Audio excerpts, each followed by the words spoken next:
ಇದು ಒಂಥರ ಕೇಳೋಕ್ಕೆ ಚೆನ್ನಾಗಿದೆ. ಸ್ವಲ್ಪ ಜನ ನಿಮ್ಮ ಜೀವನನ ಬಿಟ್ಟೋಗುತ್ತಾರೆ, ಹಾಗಂತ ನಿಮ್ಮ ಕತೆ ಏನು ಮುಗಿಯೋದಿಲ್ಲ. ಅವರ ಪಾತ್ರ ನಿಮ್ಮ ಕಥೆಯಲ್ಲಿ ಅಷ್ಟೇ ಇತ್ತು ಅಂತ ಅರ್ಥ.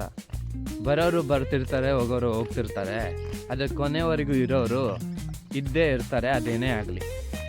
ಹಂಗೆ ಟೈಮ್ ಬಂದಾಗ ಗೊತ್ತಾಗುತ್ತೆ ಯಾರು ಜೊತೆಗಿರ್ತಾರೆ ಮತ್ತು ಯಾರು ಬಿಟ್ಟೋಗುತ್ತಾರೆ ಅಂತ.